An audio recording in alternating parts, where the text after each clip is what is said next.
O curso desta semana é sobre direito constitucional e as competências do judiciário brasileiro. As aulas são ministradas pelo professor Francion Santos. Ele fala dos entes federativos competentes para manter a organização do Poder Judiciário e muito mais. Você vê agora no Saber Direito.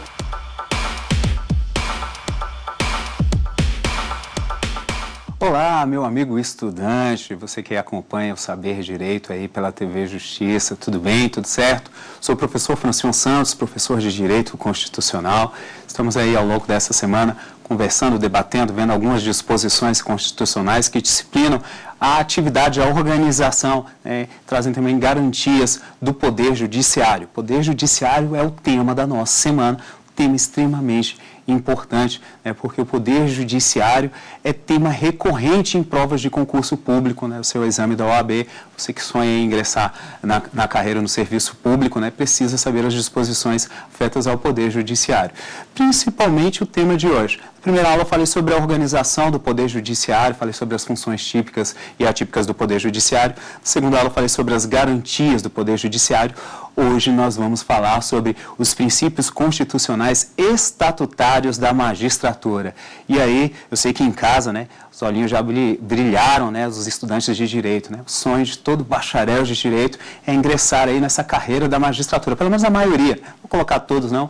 A galera gosta aí de advogar, outros querem seguir a carreira lá do Ministério Público, querem ser membros do Ministério Público, mas com certeza, nós temos uma grande quantidade de bacharéis em direito que sonham em ser o quê? Serem juízes, serem magistrados, Hoje nós vamos falar justamente sobre os princípios constitucionais estatutários da carreira da magistratura.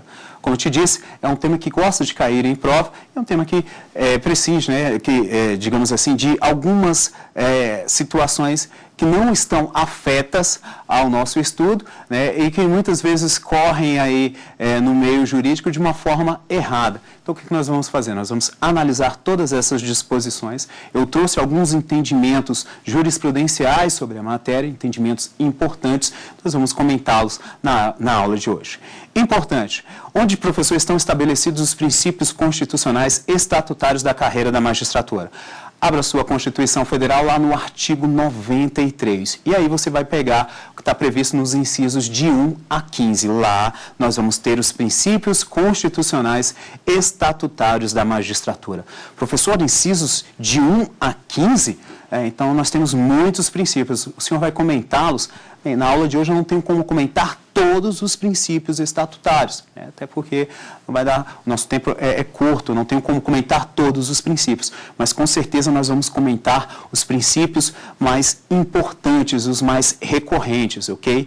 E aí eu vou começar, com o princípio que vai versar sobre o ingresso na carreira da magistratura. Salvo engano, nós já temos um questionamento, uma ponderação, de um aluno acerca do ingresso na carreira da magistratura. Como eu te falei, o tema é importante, é recorrente, suscita dúvidas, então vamos esclarecer a dúvida do nosso amigo estudante de direito. Olho na tela. Quais os requisitos constitucionais para o ingresso na carreira da magistratura? Muito bem. Quais são os requisitos constitucionais para o ingresso na carreira da magistratura?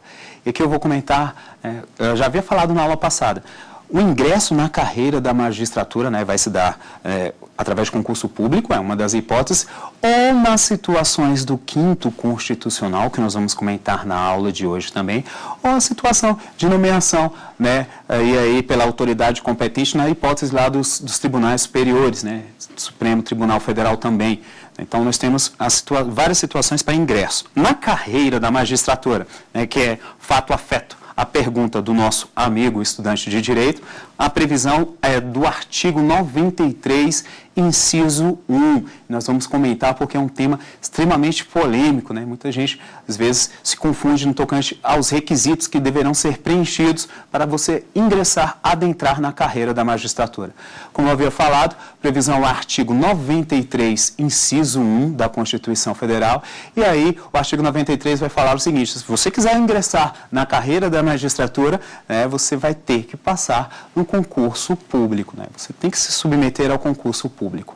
Professor, as regras para esse concurso público estão estabelecidas na Constituição Federal? Estão sim, só que elas estão previstas de forma, digamos assim, genérica, um pouco abstrata. A Constituição trouxe parâmetros, e aí vai competir ao próprio Poder Judiciário, traçar as diretrizes de forma mais pormenorizada, E aí essa atribuição é do CNJ. Ele editou uma resolução, a resolução número 75, que nós vamos comentá-la aqui, eu trouxe para vocês, tá? E nós vamos elencar as principais disposições e os principais requisitos. Mas antes nós precisamos ver o que diz a Constituição Federal. E aí a Constituição Federal, no artigo 93, inciso 1, diz que para ingressar na carreira da magistratura, no cargo inicial, que vai ser o de juiz substituto, já havia comentado, cargo inicial de juiz substituto, ele vai ter que ser aprovado no concurso público de provas e títulos. Fique esperto, já vi provas aí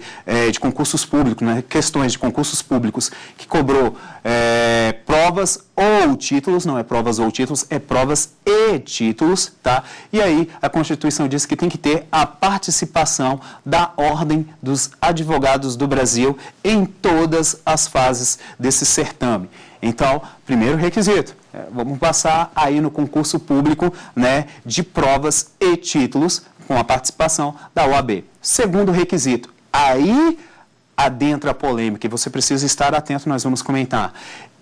O candidato deve ser bacharel em direito e ele deve ter, no mínimo, 3 anos de atividade jurídica, ok? E aí a Constituição diz que as nomeações vão obedecer à ordem da classificação, tá? Bem tranquila a situação. Ordem da classificação, nós temos até um princípio, Princípio da primazia da ordem classificatória. Eu não posso passar, por exemplo, o terceiro colocado num concurso na frente do primeiro colocado.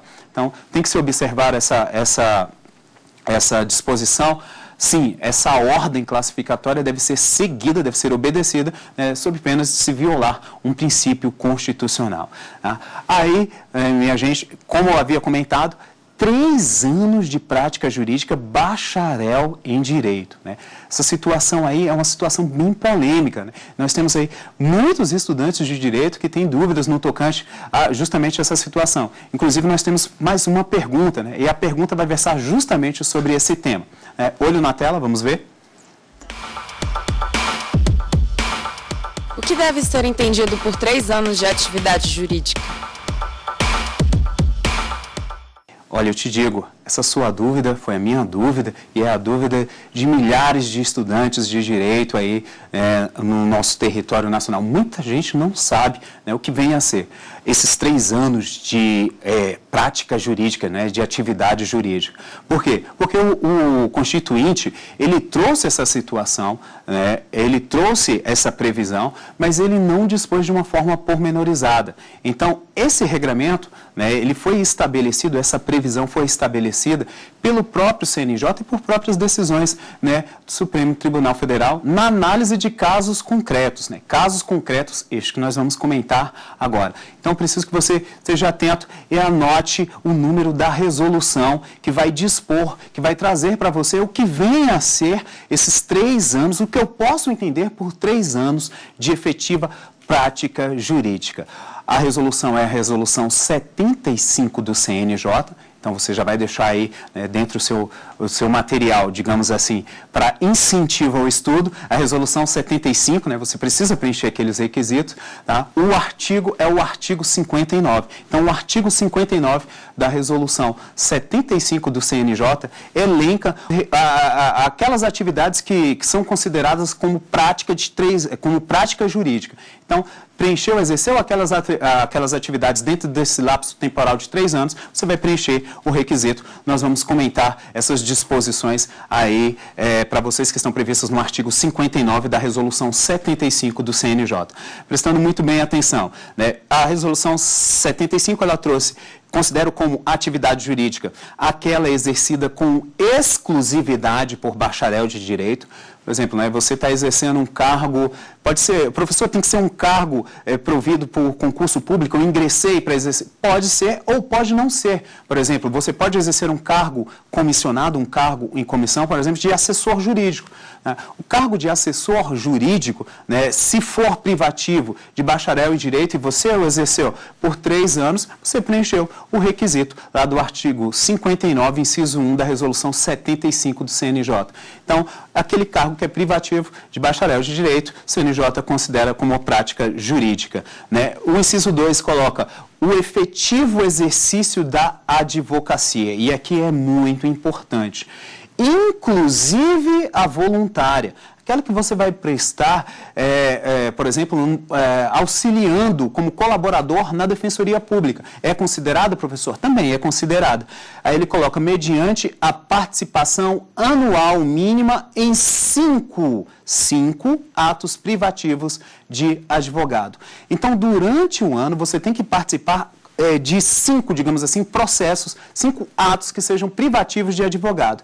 E aí não importa se a prestação dessa atividade é remunerada ou não. Pode ser um serviço remunerado, mas aqui diz também que pode ser um serviço voluntário. E aí, né, ao estudar as defensorias públicas, você vai ver que nós temos muitos colaboradores, diversos colaboradores, né, que ajudam justamente na Defensoria Pública para preencher esse requisito, né, esse requisito da prática jurídica.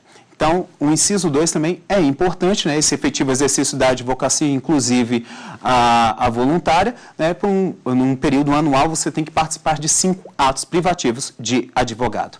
O terceiro requisito, também previsto lá no artigo 59, está lá no inciso 3, o exercício de cargos, empregos ou funções, inclusive, ele coloca aqui o de magistério superior, que exija a utilização preponderante de conhecimento jurídico. E aqui muita gente pergunta, professor, pode ser aquele professor de cursos preparatórios para concurso público? Muito bem, não tem se estendido esse conceito para aquele professor que está, digamos assim, nas salas de aula de cursinhos preparatórios de concurso público, mas sim aquele que exerce o magistério na instituição que é reconhecida oficialmente. Se ele leciona, por exemplo, uma faculdade de Direito, no centro universitário, numa universidade, aquele período, sim, é contado, é contabilizado, né, é considerado como uma prática jurídica. Tá? Então, importante esse magistério superior aí. O magistério superior não seria esse magistério, digamos assim, nos concursos públicos, né, dentro das salas de aulas de cursinhos de concurso público, mas sim nas instituições oficiais ou instituições reconhecidas. O quarto critério está previsto aqui, o exercício da função de conciliador, também muito importante, junto a tribunais judiciais, juizados especiais, varas especiais, anexos de juizados especiais ou varas judiciais, por no mínimo, aqui ele vai estabelecer o período, 16 horas mensais e durante um ano. Então, essa atividade de conciliador também é considerada? Sim, é considerada, desde que seja prestada, e aqui ele diz, né, junto aos tribunais, então tenho que prestar no âmbito dos órgãos do próprio Poder Judiciário, e eu tenho que prestar com essa carga horária mínima, né? Aí o CNJ diz que tem que ser no mínimo por 16 horas mensais e durante um ano, para que seja considerada como prática jurídica. O do inciso 5, o exercício da atividade de mediação ou arbitragem na composição de litígios, segundo o CNJ também é considerado. Eu tenho outras situações aí previstas, outros julgamentos, né? Tenho situações aí daquela pessoa que trabalha, vamos dizer assim, nas bibliotecas, né? O STF já se manifestou, né, em uma situação considerando, por quê? Porque ele prestava o serviço e ele mexia justamente com as obras, com aquelas doutrinas jurídicas, ele conseguiu demonstrar, ele considerou. Mas previsto na resolução eu tenho outras situações, é importante também você estar, previsto na legislação tenho essas situações, mas existem outros entendimentos, proferidos também pelo Supremo Tribunal Federal, né, no tocante a se considerar determinadas atividades como prática jurídica. Tá? A situação dos cursos superiores de pós-graduação, né, já foi decisão também, já foi matéria afeta a decisão do Supremo Tribunal Federal, ele já decidiu, né, que esses cursos de pós-graduação, né, principalmente em razão do exercício de atividades que seriam, digamos,